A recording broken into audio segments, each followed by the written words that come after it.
Meus amigos e minhas amigas, o Congresso inimigo do povo cometeu mais um crime contra a Constituição, ignorando a decisão judicial do STF que condenou Carla Zambelli à prisão em regime fechado e cassou o mandato dela. Vamos assistir a reportagem do UOL. Tá certo, né? O que foi feito ontem na Câmara em relação a Zambelli, ela deveria ter sido beneficiada com a não cassação?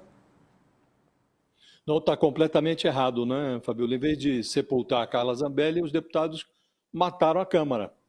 Então, se reuniram nessa quarta-feira de noite, deveriam os deputados parafusar a tampa de um caixão que o Supremo já tinha fechado. O cadáver estava insepulto, esse cadáver político da Carla Zambelli, já estava cheirando mal, inclusive, e bastariam ali 257 votos para que esse esquife descesse finalmente à sepultura.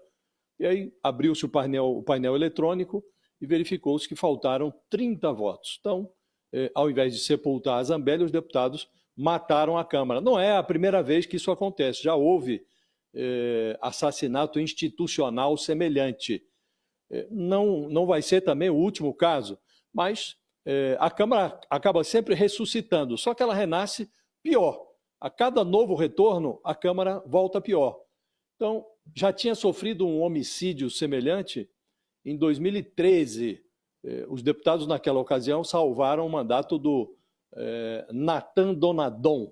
Tinha sido condenado por corrupção, estava preso na Papuda, foi à Câmara, teve autorização da Justiça para acompanhar a sessão que deveria ser de cassação do seu mandato, chegou à Câmara algemado de camburão e voltou para a cadeia, voltou para a Papuda com o mandato intacto.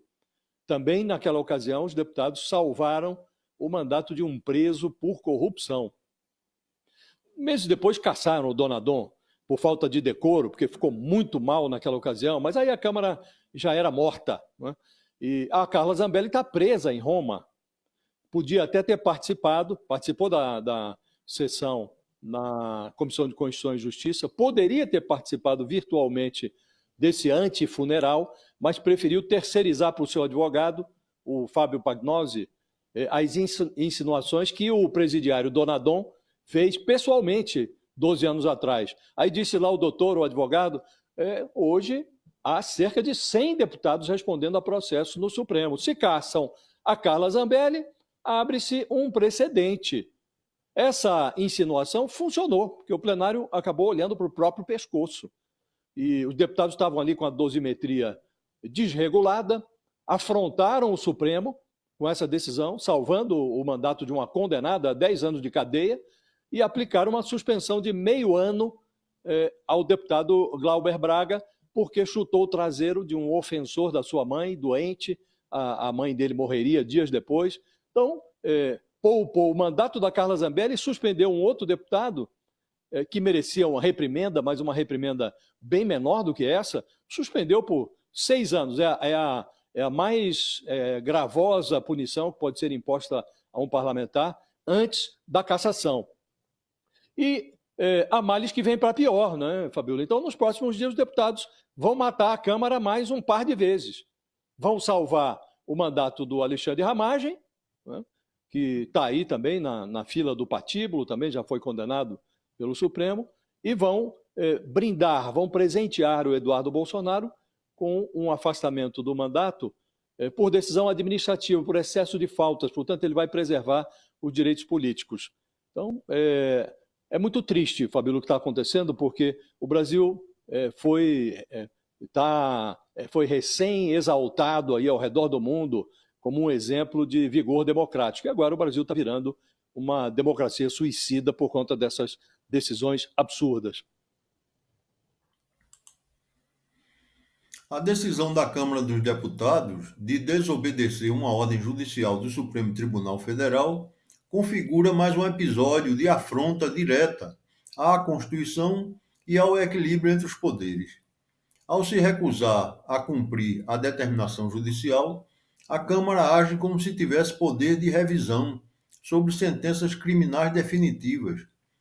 algo que não existe no ordenamento jurídico brasileiro, violando frontalmente o artigo 102 da Constituição, que confere ao STF a palavra final sobre decisões judiciais. A Constituição é cristalina. O Congresso não tem competência para sustar decisões judiciais, apenas atos normativos do Poder Executivo. Artigo 49. Quando a Câmara tenta reinterpretar esse dispositivo para proteger um parlamentar condenado, cria-se um precedente institucionalmente perigoso, que subverte o Estado de Direito e tenta impor uma espécie de fórum privilegiado permanente, à margem da lei.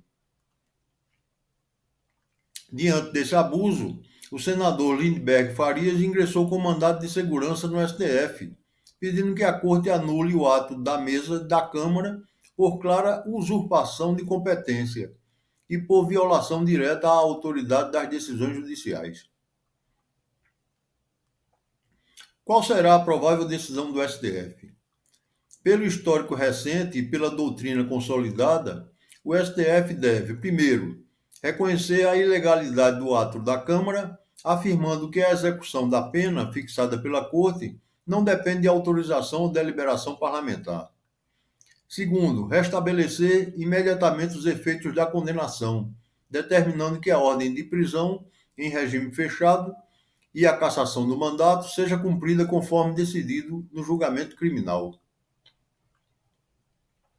Terceiro, repreender institucionalmente a Câmara, reafirmando que nenhum poder pode se sobrepor às decisões judiciais, especialmente quando já transitadas em julgado ou proferidas por órgão competente. Quarto, fixar entendimento vinculante, se considerar necessário, para impedir que o Legislativo volte a interferir indevidamente em decisões penais da Suprema Corte envolvendo parlamentares. Há precedentes claríssimos. No caso Daniel Silveira, o STF deixou nítido que o Legislativo não pode desfazer, suspender ou revisar pena criminal aplicada pela Corte.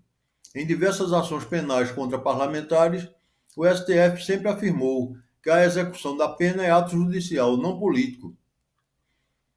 Assim, é altamente provável que o Supremo anule de forma célere o ato da Câmara, reafirme sua competência constitucional e determine o imediato cumprimento da cassação de Carla Zambelli, marcando mais um capítulo em defesa da ordem jurídica diante de uma tentativa explícita de proteção corporativa e violação do Estado Democrático de Direito.